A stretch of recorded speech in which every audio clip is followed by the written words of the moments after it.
The House of Mystery presents Inside Writing, the radio show where authors discuss their writing process in all genres. Welcome back into the House of Mystery, and I'm Al Warren, and today we've got Mr. David Martino on the co-host seat today. You're trying to decide what name to use. Yeah, I was going to say Rose Martino, and I thought, well, because it's very serial killer, and because you got that new, you're in that new magazine coming out. It's out today, right? The Horror Zine. Yeah, the Horror Zine's book of werewolf stories is out today. Yeah, and you've got a werewolf story in there. So that's correct. It's strange that you write about werewolves so much, and you don't even have a dog. I know, right? I have a cat. You have a cat. Should be writing about werewolves. Yeah, Catwoman, vampires. I don't know, yeah. Something. Just. But that's good. So that'll be, people are going to be pounding down your door wanting your autograph. That's right. They will. Well, horror zine. That's it's popular. It is. So you can have a lot of people reading it. A lot of pressure. That's right. I'm. my palms are sweaty. Yeah, please.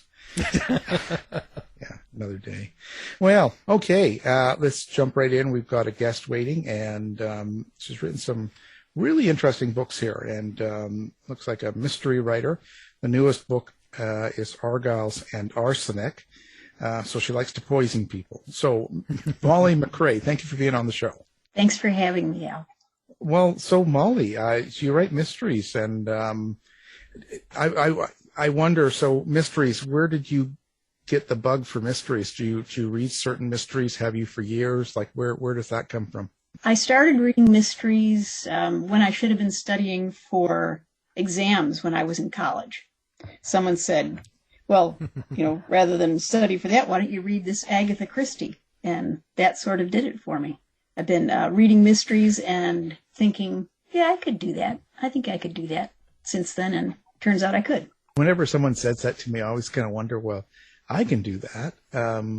It scares me even to this day, and I've got 26 books out or something, and I'm still scared every time I write because I think I can't write.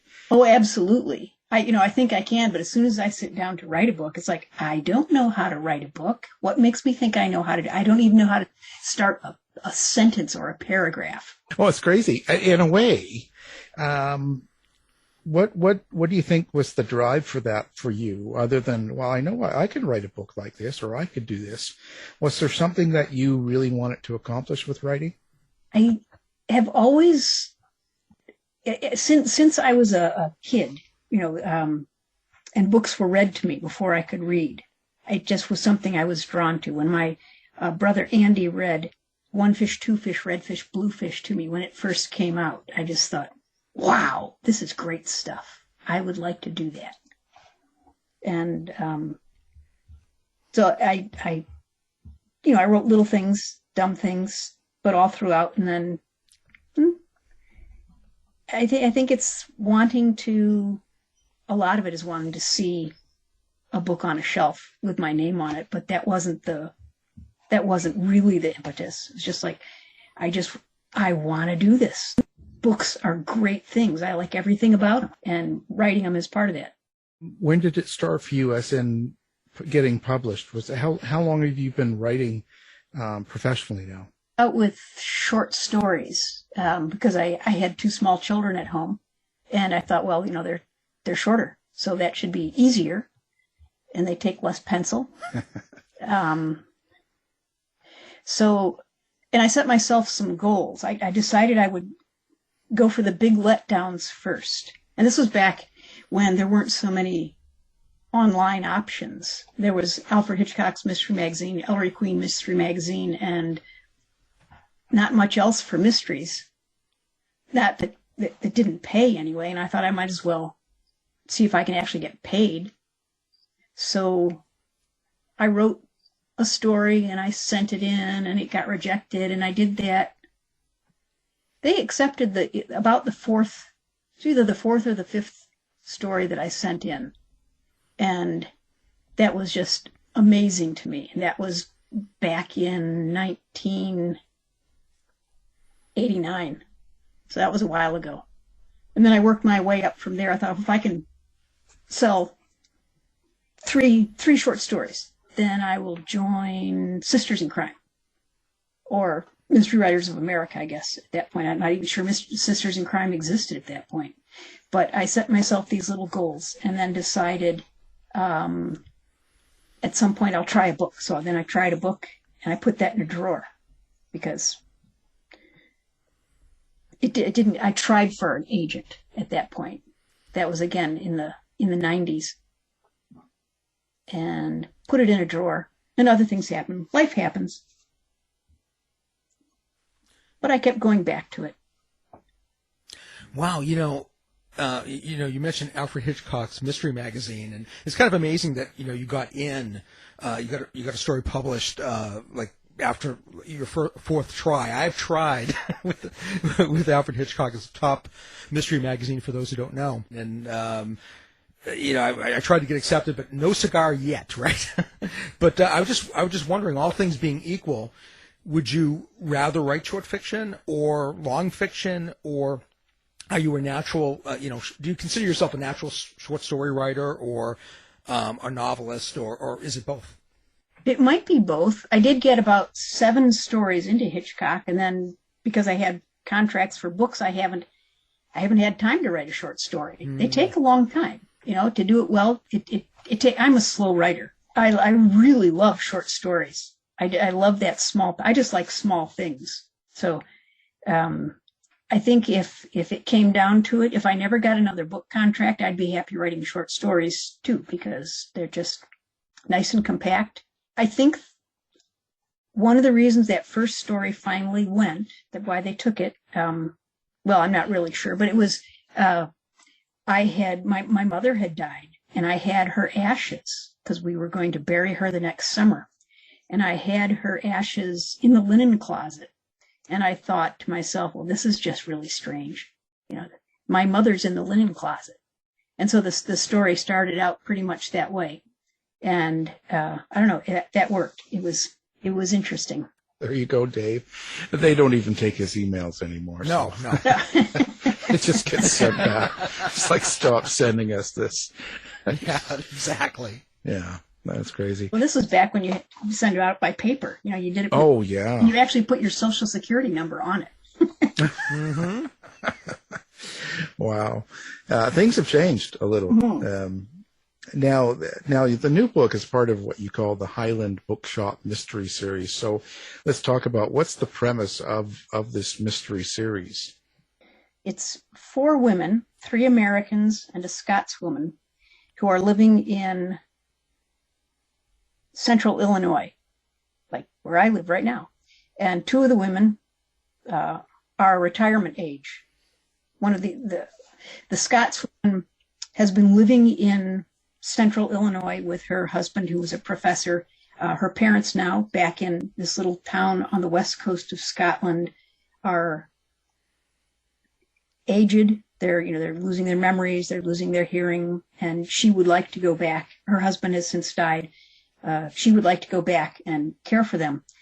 Her friend, who is her age, is recently retired and also recently divorced, and because her husband was such a rat, was able to get a really good alimony. That American woman's daughter is a burned out lawyer, law professor, and her friend is a newspaper woman who sees the handwriting on the masthead. Newspaper jobs are disappearing. They all decide it's time for change in career, change in life, and this little bookshop in Inversgail, Scotland, on the west coast in the Highlands, comes up for sale. And it's a town where Christine, the Scotswoman, grew up, where Janet, the retired librarian, and her family used to visit in the summers. And this little bookshop is a gem. It's a going concern because it's a tourist town. So even in the winter, you can make a living there. So they do the research to see if Americans can buy a business and move over there and live and run. And I did that research to see if they actually can, and they can. So I worked it out that they had the finances, they had the right amount of money in their bank accounts. They could not make a great living, but they could live off of what they could expect to make from this bookshop. And they move over there because why not? It's the Highlands, it's Scotland, and what could possibly go wrong with a scheme like that? And of course, there's murder. That's what happens. They trip over bodies constantly. I've heard that about Scotland. It is the murder capital of the UK. Well, there you go. I didn't know that, but there you go. Yeah. So when you've written this is book 5 of this mystery series. Are you the type of person that sits down ahead of time? Do you kind of know, like when you started back in book 1, I should say, did you know where this series was going to go, and did you have it kind of mapped out and outlined, and you just kind of filling in with the books, or is this totally go play as you go type thing? It's more play as I go. Yeah, more play as I go. I know that I would like it to work out that they can actually stay there and make enough of a living, but I actually come up with the titles often before I come up with the stories, because they follow a pattern. And so like Argyles and Arsenic, a recognizably Scottish word and then a recognizably nefarious word. So Argyles and Arsenic worked. So then I had to arrange the story around the idea of Argyles and Arsenic, and that was fun. Each book does stand alone, but you like someone could pick up book 5 here and start reading it. If they'd like it, go back to book 1. But they don't need to have 1, 2, 3, 4 read before they go to 5. Is that correct? Or yes, yeah. I try to do it that way. I don't repeat verbatim descriptions or exactly why they're there or what's going on, but I try to give enough of the background so that people aren't lost. And I hope that works. Now, you owned an independent bookstore. You must be drawing from your own experiences when you're writing these books. I didn't own it, but I managed it. Oh, okay. Okay. Yeah. Yeah. And that was what a great job that was. It was a small independent bookstore in Johnson City, Tennessee. It was a great job, loved it. And it was before Amazon existed. And when Amazon happened, but I'm also, so one of the characters, Janet, one of the Americans, the retired divorced woman, she's a retired librarian. And although I'm not a MLS degreed librarian, I was called a librarian. And I worked in the children's department of the public library here for almost 20 years. So I'm drawing on both those backgrounds. So where did all the murders come from? Did you guys kill people in the school or at the bookstores, or is this something we should know about? You know, in retail, you often want to.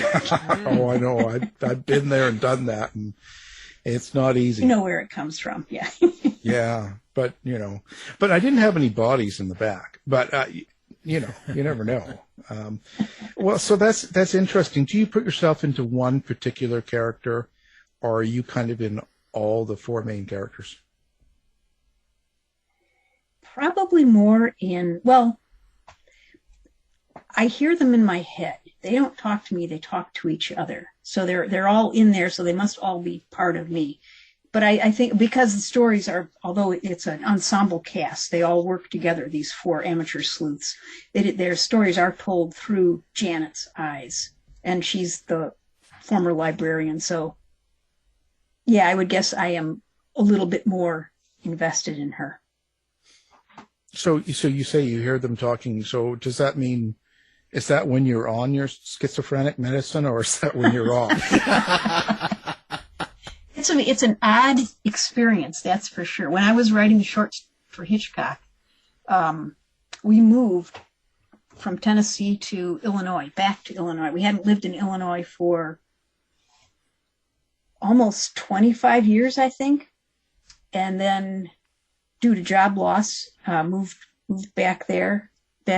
And for the first 4 months that we were here, none of my characters talked at all in my head. And I wondered if I would ever be able to write a short story again.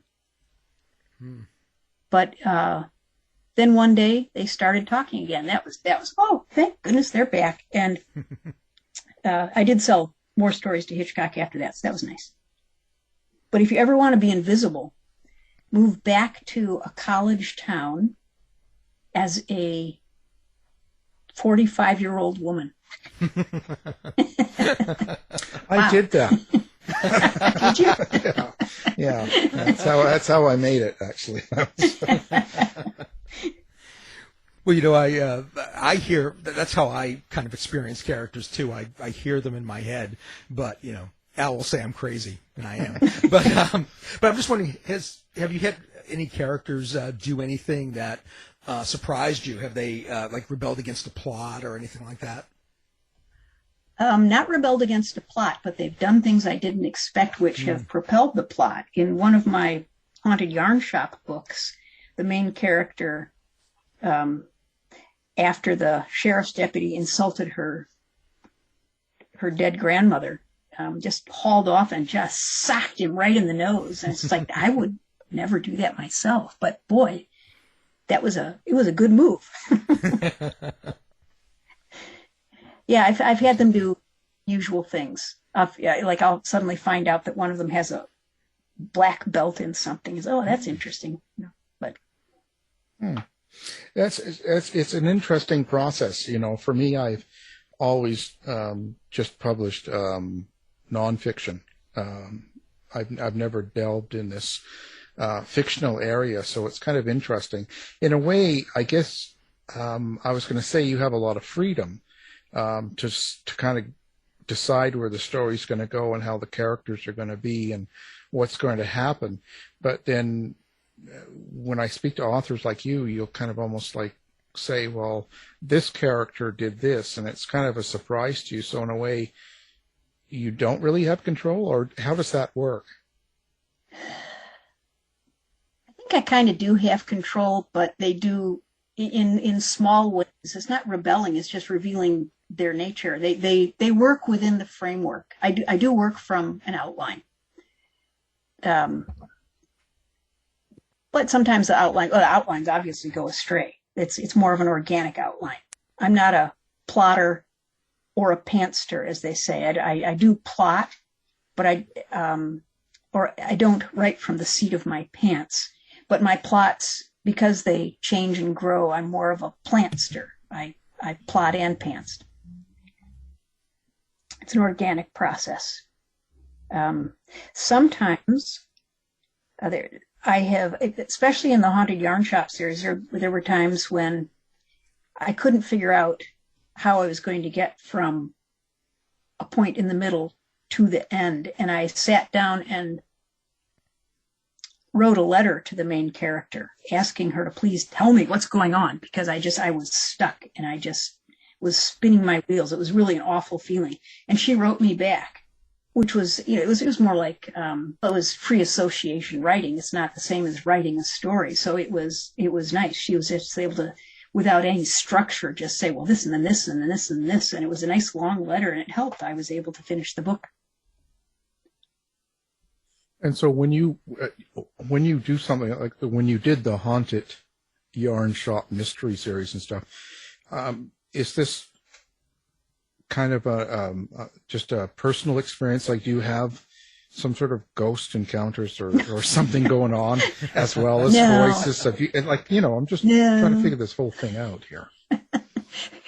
A penguin editor said, well, could you write something like with a ghost? And I'm thinking, I don't believe in ghosts, but yes, I could. So I did. And that was a lot of fun. That ghost, she's just another person. She just happens to be dead. She's just another character. So you talk to dead people. Yeah. Well, it's funny. It's so alien to me. Now, in the series, either one of them actually, or anything you write, do you have a subtext or some sort of thing that you hope people take away from the book besides the entertainment of it? A little bit, yeah. Yes, I try, especially with the short stories. I always try to have a little bit of a theme. I don't know that I can actually identify at this point what the themes were. Who knows? But yeah, I do try to have something going through it just besides the entertainment of this solving a mystery. I actually have a document that says, what are these books about? And it's different from solving a mystery, like making room in our lives, reassessing, downsizing, moving forward, forgiving and forgetting. Can we, should we? Reversals, what happens in between where we were and where we end up. Loss and resentment, loss and remembrance, the stories we tell ourselves, which, we tell ourselves stories all the time to make our way through our lives, but they're not always true. Uncertainty, how they wear people down and how people react over time. Who knows if that actually shows up in the books, but I've got those things in the back of my mind when I'm writing things like that. Now, Publishers Weekly said you revel in clever wordplay and banter. Do you feel that language and prose within the story is as important as the plot? I guess so. That's just the way I tend to think. Sometimes it doesn't work out so well. In this book, Argyles and Arsenic, at the end of one chapter, after a meeting with police inspector, Christine, the Scottish character, says, well, I'll write up the gist of this meeting and send it to the others so that all four of them have it.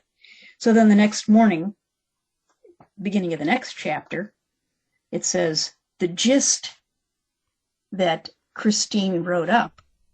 And I got a text late last night from someone saying, there's a typo in the Kindle. I'm upstairs and I don't have the hardback to check to see if it's there too, and it's probably too late anyway, but shouldn't just be list? And I'm thinking, I was just falling asleep. But I got up and I checked, and no, it really was gist. And I thought, boy, that doesn't sound right. But then I thought, wait a second. No, that's because I was picking up on her just on the previous page saying, I'm going to give them the gist. So that's a little bit of wordplay. But if you read those two chapters completely separately, it sure sounds like a typo. The gist of what she wrote, the gist she wrote up, that just doesn't sound right. But I thought it was fine at the time. Well, what did anybody else know? Come on. That's right. Yeah, if they That's right. just read it. Yeah. If they just don't put the book down, they'll get it. Yeah. And if they don't like it, well, they can buy Dave's. That's right. There's always another out there. How do you get into the minds of the characters enough to make them sound realistic? Like, what's the trick for you? Oh, I spend time thinking about who they are, but sometimes I'll interview them as well. Yeah. Sit down across from them and ask them a standard battery of questions, and then just as in an interview like this, you listen to what someone has said, and if they give you an answer, you follow up on that. So that's one way of doing it. I hope I'm able to give each of these four women an individual voice. So I've given them life experiences that are separate. I've given them backstory that doesn't necessarily show up in the books. The newspaper woman, Summer Jacobs, she spent a year at Edinburgh University as an exchange student. She had always wanted to get back to Scotland. She was a newspaper woman who started out doing hard news stories, ended up working into doing lifestyle things, then got interested in cooking and started learning to bake, and now she's the baker in the tea room that belongs with this tea shop. But she also still does some newspapering with the local paper. But that's different from Tally, who is a lawyer and a law professor and just tired of that. Tired of students, I guess, and needing something new and slightly creative. I don't know, it's just, they're people. The characters are people. So I try to think of them as people, and I'm nosy in real life. So I always like to know why people tick and what their childhood is like, and what their family is doing. So I do that with my characters. I'm just nosy. Wasn't that Mrs. Kravitz? Yes, that's who I am. Yeah, it's looking out the window.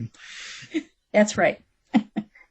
What kind of research goes into this? Like, I know you've mentioned how you had to find out about, Americans that say starting a business and going to Scotland or, creating a life out there and what they have to do and stuff. What other things do you find? Do you have to investigate the poisons that you use or the methods of murder and policing and all that stuff? Or do you actually do you actually go out and talk to people, or do you research, or do you try different poisons on family members and see how they react? Let's see how much you need, how much you see. Yeah. We won't tell anyone. Yeah. The arsenic research was really fascinating.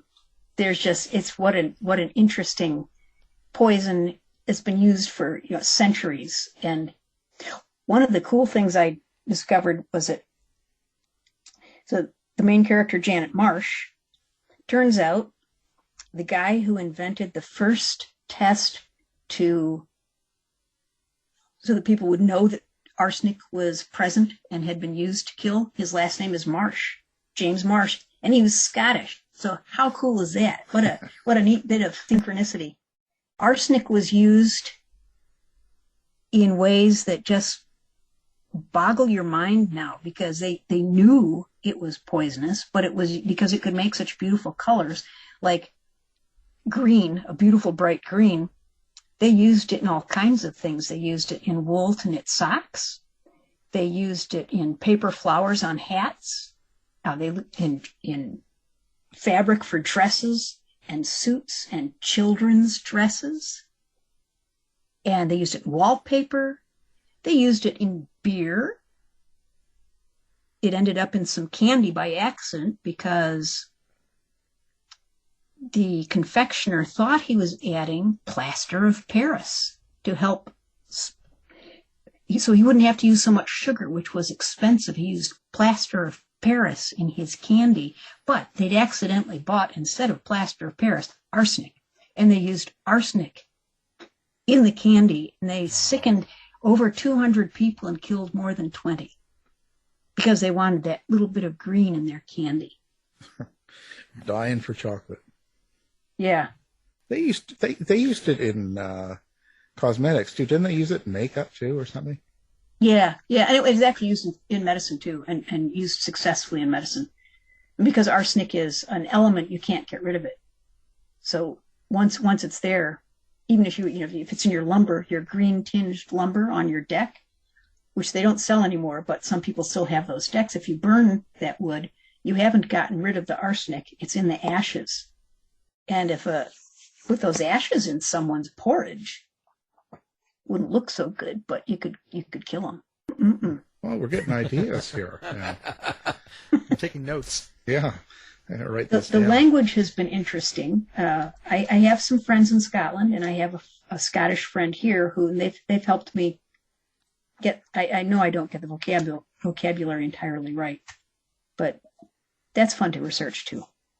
Yeah, and that's important, right? Because if you do have someone that knows it or knows the area, you want it to be somewhat realistic, because that it bothers me if I'm seeing something or reading something and it's the wrong language used, so to speak. So that sometimes will capture my attention. So I misspelled cow. They say coo instead of cow, and I misspelled it. I spelled it cu, but it would be spelled coo because cu is also coo, but it's Gaelic for dog.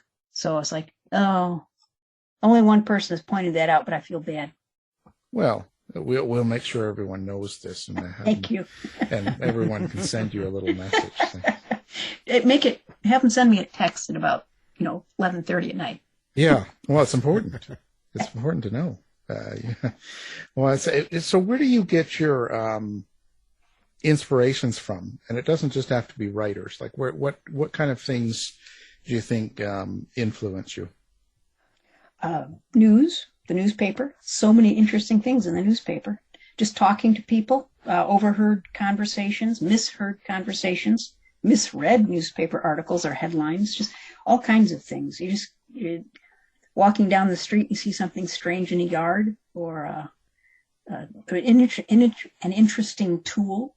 The murder weapon in one of the Haunted Yarn Shop mysteries I was also a museum director many years ago in Tennessee, and we had a hackle, which is a tool for straightening out the fibers in flax when you're making linen. And it's like this giant dog brush, with a spike sticking out of it.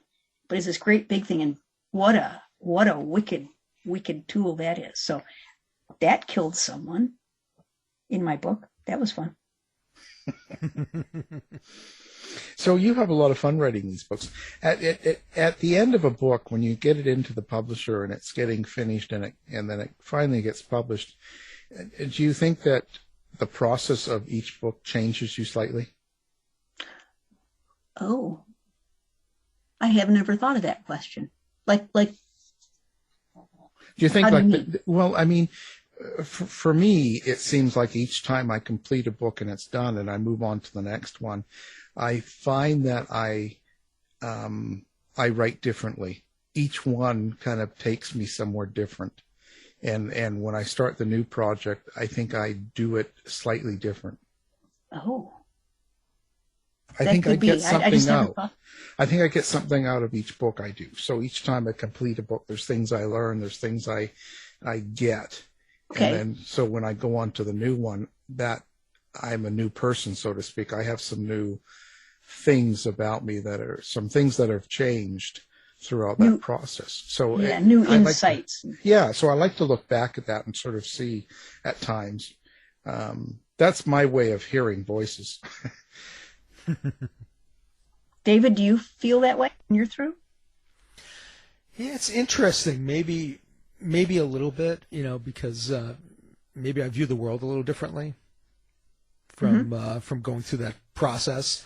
I think sometimes when it comes to fiction, when you have a character who has, they kind of has a, I don't know, when they get to the end of the book, or even a short story, they've kind of transformed in some way. And I think that, maybe I transform a little bit with them. Yeah. Yeah, and especially with a mystery, you've got, they see the evil that can happen, and they would hope that there can be some kind of restoration of order, or I could see maybe becoming, I hope, a little bit better myself, knowing that I should not use arsenic on someone. Yeah, right. Or you get better at killing people. That's right? True. I mean, you learn more about it, and you're going to get better at accomplishing. You know what keeps going through my head though with these things is, why are you doing that? You're not supposed to kill people. Why? What are you even thinking? So I don't know why these people keep doing it. Along that same line, do you think the characters, like some of the main characters and how you put yourself into them, do you think that maybe it's a way of acting out things that you couldn't do and would like to? In the way of sleuthing, yes, but not in the way of killing. I really don't want to kill someone. Yeah. There are some. It wouldn't it be great to be that brave, or to be that smart, or I guess. Do you like the British mysteries, mysteries from the UK and the way they're written, better than American mysteries, or do you find them different? It depends on. I like them equally, and it depends on the author. Everyone writes their own. I like Ian Rankin's stuff. It's great. It's dark. I also like M.C. Beaton, who writes a number of different. Well, she's dead now, but a variety of different series and sleuths. But I like the American stuff just as well. Yeah, I don't think I have a real preference. Well, and just because she's dead doesn't mean she stops writing. Stuff is still coming out. She was.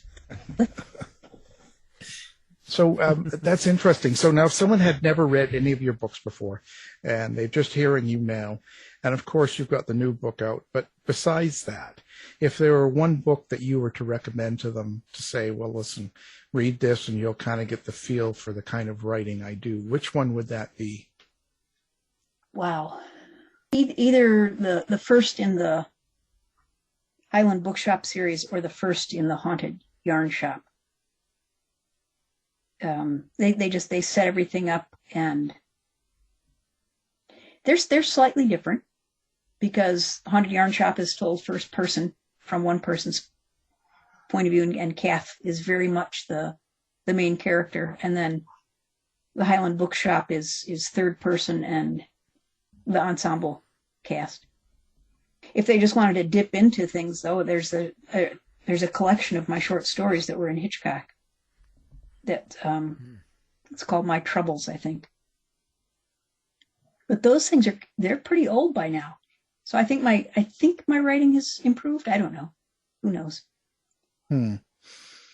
Yeah, it's an interesting process as you go through and slowly and putting through the years like that. So now, how do you like the new world, especially coming from doing the small bookshop to Amazon and all of the big changes that have happened? Are you kind of liking social media and the way publishing has turned, or how do you find it? It's so different. From sending in the paper copies and just it goes out there and you don't know what's happening to it. I like some aspects of social media, and others are just exhausting. You could spend all your time feeling as though you need to have a big presence. But I think the tip that people give is, you engage as much as you enjoy or have time for, and only on the platforms that you enjoy helps. So a lot of cozy and traditional mystery readers hang out on Facebook and Instagram. That's mostly where I do anything. And I don't do a whole lot with Instagram, mostly because I forget. But, well, and I retired from the library in November of 2020, but before that, I was writing full-time and working full-time. There just wasn't a lot of time for engagement in social media. I do have a love-hate affair with Amazon. It's a huge entity. It's like the big box stores that come to little towns and say they're not going to close the little shops. Well, yes, they are. Of course they are. They're in business. They're in business to make money. They're in business to be the game. Yeah. It took me, after our bookstore died in 99, it died probably about a year and a half after Amazon came online, and our little town, it's not that little, it's a town of 50,000, but it had no big box stores. But that Amazon came online, I think it was in October, and right before Christmas, every big box store opened. Super Walmart, Lowe's, Michael's, Home Depot, all of those things. They'd never been there before, and all of a sudden they were all there, plus Amazon, and there's only so much retail money that you can spend, and so people were happy to see all these things, and all the dollars go other places, or they'd come into our place, see what books they liked, and then buy them off of Amazon because it was cheaper. And you can't blame anyone for that, but it took me a long time after the bookshop closed to go into something like a Barnes and Noble without feeling like and to shop on Amazon. But now, I do.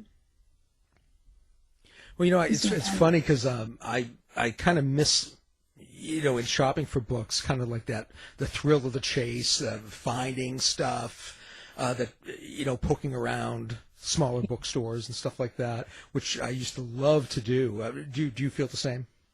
Oh, yeah. Yeah. We have a new little independent bookstore in Champaign. It's fantastic to have something new open up. And we have a great used bookstore, and we have a Barnes & Noble. They're all, it's good to have them. Absolutely. They all have their place. So how do people get a hold of you? Do you have a website? And how do they find you on social media? Under what name do you use? I do have a website. The tricky part is only just spelling my last name, MacRae, rather than just MC. But on Facebook, it's under Molly MacRae. And on Twitter, which is, I'm Mystery MacRae, because there are lots of Molly MacRaes out there. So on Instagram and Twitter, I'm both Mystery MacRae. But if you go to my website, which is mollymacrae.com, there's a link to each one of those things that I do. Okay, we'll have that linked up on our site too. So if they forget to spell it correctly or they can't find it, they can go and find it with one click. So how was COVID for your writing? Did it slow you down somewhat, or does it get in the way when you're trying to write something like this? To begin with, it was fantastic. I was at the library, and we closed to the public in that March, and I had a deadline in mid-April, and it was the first time I'd made my deadline in a long time because we were closed. I couldn't go to work. I had to write. I did do work from home, but it was fantastic. And then the library was made a essential service, so we went back to work. We still weren't open to the public, but we had a wonderful time working without the public and doing curbside deliveries. I loved that. Then the next book was due, and I had COVID, and it was delayed because I had COVID. That was miserable, but I got over it. I got better, and it could have been much worse. And now I don't think COVID will go into my books. I don't think I'll write about that necessarily, but yeah. I've had a very lucky time during this pandemic. Can you just set up time and sit down and write? Are you able to just kind of, I'm going to write, between 10 and 2 today. I have nothing else to do. No one's here. I can sit down and write. And can you just do it, or do you have to be in a certain mood? No, I do have to sit down and do it. It's a job. When I was working full time and writing, I would get up at 5 a.m. and write until it was time to go to work. I'd work. Then I'd write over my lunch hour. I got permission to use my work computer for my own personal stuff, so I wrote on my lunch hour. Then I went back to work, and I'd come home and I'd make supper, and I'd write till it was time to go to bed, and I'd do it all over again. And these days, I don't keep office hours. I keep office words. I know how many words I need to get done each day optimally to reach the end of a manuscript so that I can meet the deadline. So if I get that number of words done in the morning, that's fine. I've got the afternoon free, but more often than not, because I'm slow, it takes me most of a work day. But that's okay too, because then I've got my evenings free. Huh. Yeah, it is a job. How long does it take you to do one of these books? Oh, let's see. 6. Well, it depends on when you consider starting. You start thinking about it and putting together an outline and working on the secondary characters. But the actual writing,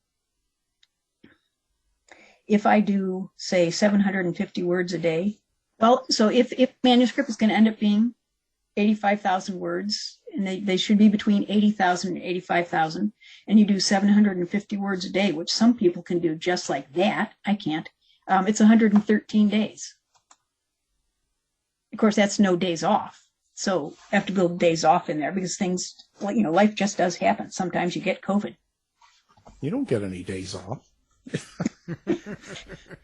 I went for quite a few years with no days off, with no vacation. Every vacation was a working vacation, but I enjoyed it. It was my dream, so yeah, I'm not going to complain.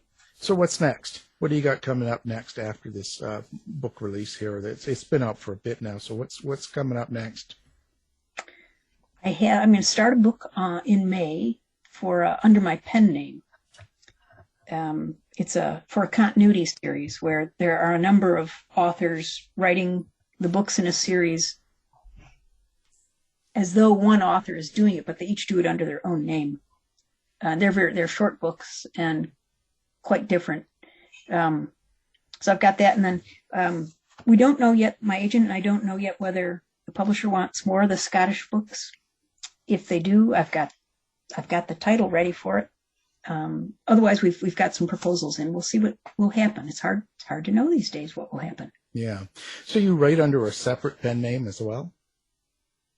I do. That's interesting. I always wonder when someone does that. Is there a particular reason or an advantage to it?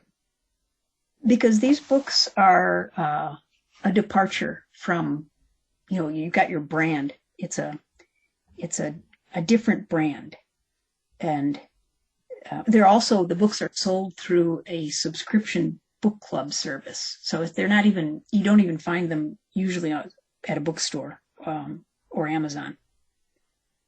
They're what you call super cozies. You can't even have a cat hack up a hairball. I tried that, and that got taken out. So it's extra sensitive mystery. Yeah. You could kill someone, but you can't have a cat hack up a hairball. Well, yeah, that's killing humans doesn't rate the same as a cat having a problem coughing. The cat was doing it for a reason. He was trying to point out a clue. I thought it was a good idea. Yeah. Well, geez. Anyway, that's how it is. Well, you're certainly an interesting person, and you've written some great books. And, of course, the book we were talking about is part of the Highland Bookshop Mystery Series, and it's book 5. It's called Argyles and Arsenic. And our guest has been the author of that book and many others, Molly MacRae. Well, thank you for being here. Thank you so much for having me. It was nice to meet you, Al. Nice to meet you, David. Thanks, Molly. Tired of wasting time trying to decide what to watch on your streaming service? Go to our website and look for the Martino movie reviews. To find out more about our show, guests, or to listen to past shows from our archive, please go to www.houseofmysteryradio.com. Show's over for now. Was it as good for you as it was for me? Well, good night. This has been a production of Something Weird Media.